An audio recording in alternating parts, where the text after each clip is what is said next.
Saudações, meus caros. No vídeo de hoje nós vamos falar sobre o longo caminho que o Brasil vai tomar, que o Brasil vai demorar para terminar oficialmente com a escravidão. Desde 1850 até 1888, nós temos esse processo em que começa a se discutir de fato uma finalização da legalização da escravidão no Brasil. Então, nesse vídeo eu vou explicar por que só a partir de 1850, o que muda em 1850, e então quais foram os esforços, quais foram os caminhos que nos levaram finalmente até 1888. O meu foco aqui nesse vídeo não vai ser no movimento abolicionista, mas em como esses movimentos, em como essas pressões, tanto externas, principalmente da Inglaterra, quanto internas, como esse movimento abolicionista, como essas pressões levaram a resultados demorados do governo.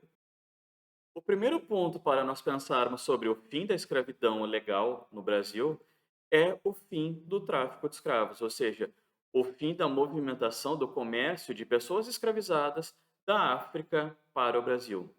Desde o início do século XIX, nós já temos pressões no Brasil para o fim dessa mobilização, para o fim dessas ações, principalmente por causa da Inglaterra.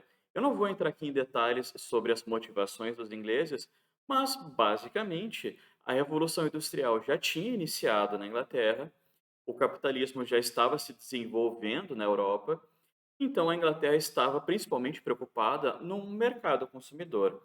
E como uma pessoa escravizada não recebe salário, essa pessoa escravizada não vai consumir produto algum. Nesse sentido, então, era principalmente por isso que os ingleses eram contrários à escravidão.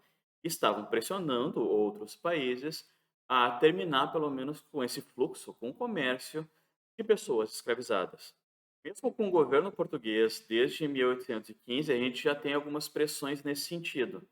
Quando o Brasil se torna independente, essas pressões continuam e pedem pelo menos um compromisso do governo brasileiro para terminar com o fluxo de escravos, ao menos. Essas pressões vão se fortalecendo até que em 1831 nós temos uma lei, a Lei Feijó, que vai proibir, pelo menos legalmente, a questão do tráfico de escravos. Mas, na prática, isso não vai acontecer. Essa lei vai ser praticamente ignorada pelo governo brasileiro. Então, o fluxo de escravizados, na verdade, vai aumentar nesse período. Por quê? Porque a partir dessa lei, então, os traficantes de escravos, esses comerciantes, eles vão se dar conta de que vai chegar um momento em que esse comércio vai ser definitivamente proibido. Vai chegar uma hora que os ingleses vão pressionar tanto que o governo brasileiro vai se ver obrigado a fazer isso. E bom, é exatamente isso que vai acontecer. De 1831 até 1850, nós temos então um aumento desse comércio, até que na segunda metade da década de 1840, os ingleses fazem uma pressão definitiva. Eles capturam, eles atacam alguns navios negreiros, alguns navios que estão fazendo esse comércio, África-Brasil, com pessoas escravizadas. Então, em 1850, definitivamente, com a Lei Eusébio de Queiroz, o governo brasileiro vai proibir o tráfico de escravos. Como isso vai acontecer? Como isso vai ser efetivado, então? Olha, a lei de 1831, ela punia basicamente as pessoas que compravam essas pessoas escravizadas. Agora, nós temos algo diferente. Os comerciantes desses escravizados vão começar a ser perseguidos. Então, definitivamente, agora, a partir de 1850, nós temos o fim desse tráfico. O que vai acontecer a partir disso? Nós temos principalmente uma intensificação do comércio interno entre as províncias no Brasil de pessoas escravizadas. Então, esse vai ser o fluxo definitivo da escravidão para tentar reorganizar essa população de escravizados no Brasil, focando principalmente nas grandes plantações de café em São Paulo e no Rio de Janeiro.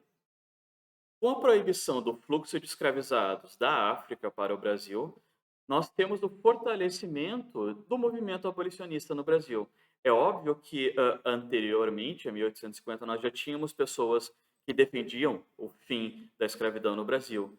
Mas é a partir de 1850 que nós temos o contexto favorável para esses movimentos. Nesse sentido, então, nós começamos a ter uma intensificação tanto de pressões externas de outros países que vão criticar, que vão colocar algumas imposições ao Brasil pela questão da escravidão, mas nós começaremos a ter também um fortalecimento desse movimento interno.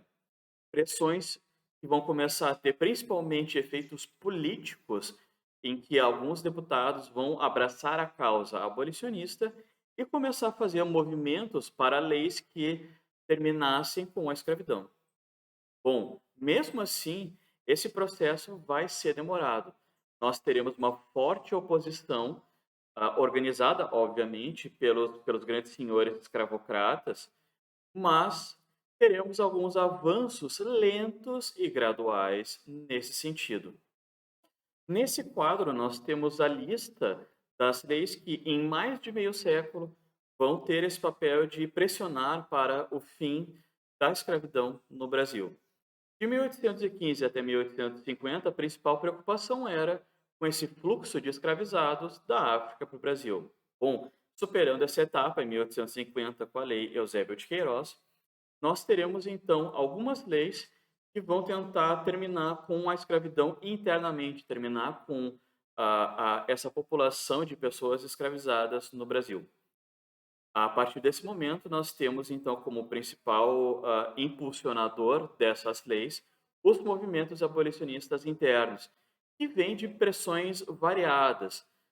Esses abolicionistas vão ser representados tanto por grupos de libertos que vão se organizar para pressionar a partir da imprensa, a partir de movimentos sociais para o fim da escravidão, políticos que vão se aliar a essas causas, alguns inspirados pelos ingleses, outros pela situação mesmo dessa população no Brasil, outros percebiam o quanto o trabalho escravo prejudicava a sociedade e até mesmo a economia no Brasil. Em resumo, nós temos um grupo bem variado de pessoas que vão se aliar à causa abolicionista.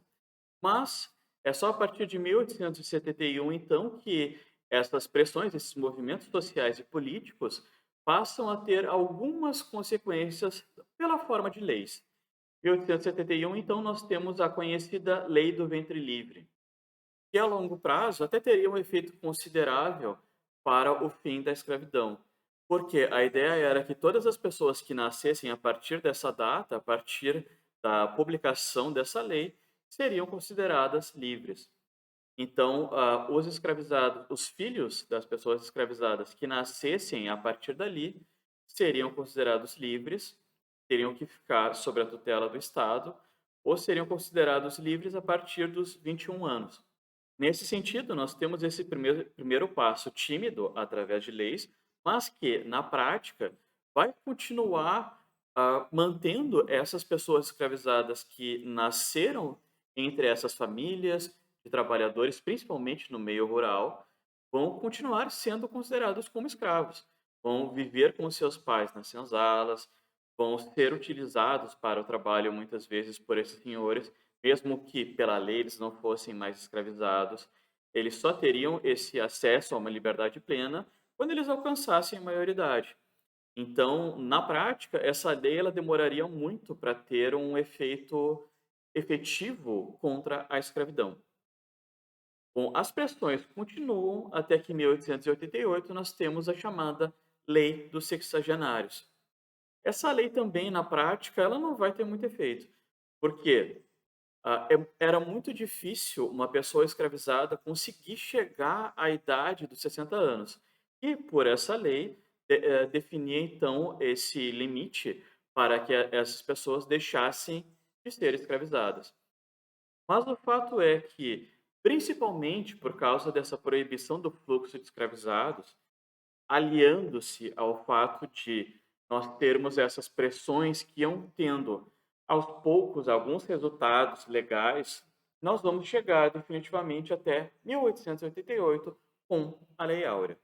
A partir da análise dessa trajetória, fica evidente que, a partir de 1850, já era visível que a escravidão ia terminar no Brasil cedo ou tarde.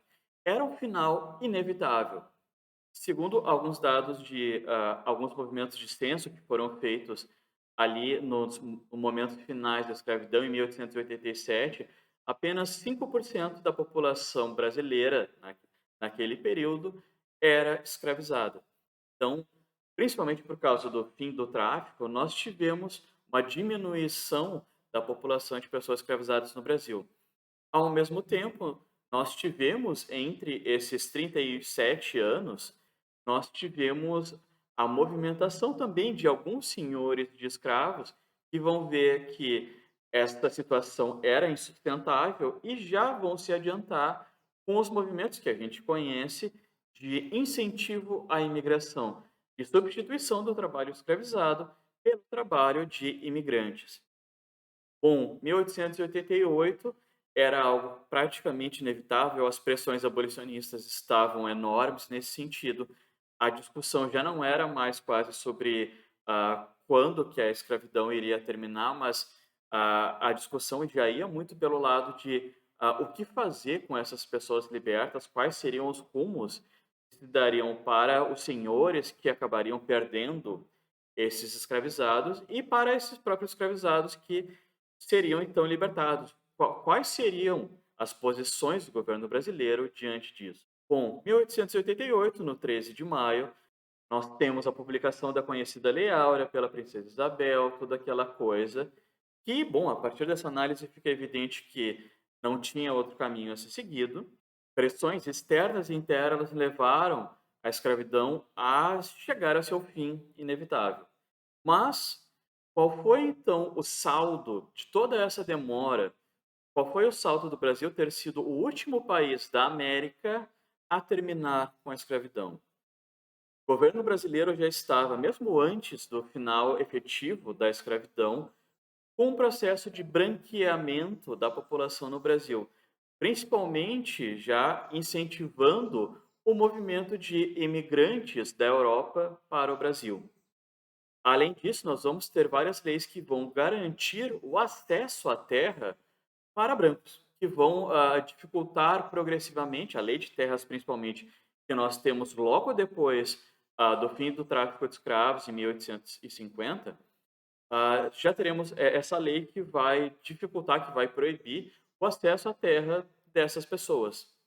Com essa política de branqueamento, com essa falta de direitos que seriam necessários, seriam fundamentais, que já eram defendidos por vários políticos no contexto da abolição, bom, nós teremos um fortalecimento, na verdade, das desigualdades sociais no Brasil.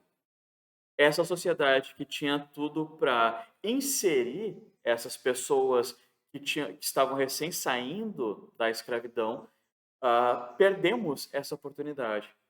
Ter essa inserção, de ter uma sociedade mais igualitária. O que nós tivemos na prática foram anos de exclusão. E, na verdade, como nós podemos ver ainda hoje na nossa sociedade, a questão racial ainda é uma das principais marcas da nossa desigualdade social, econômica e política. Bom, pessoal, ficamos por aqui. O meu objetivo era mostrar para vocês o quanto essa demora do Brasil para terminar com a escravidão legal, com a escravidão pela lei, pelo menos, ela foi extremamente prejudicial para a nossa organização social. E os reflexos estão aí até hoje. Espero que vocês tenham aproveitado esse vídeo. Bons estudos. Abraço.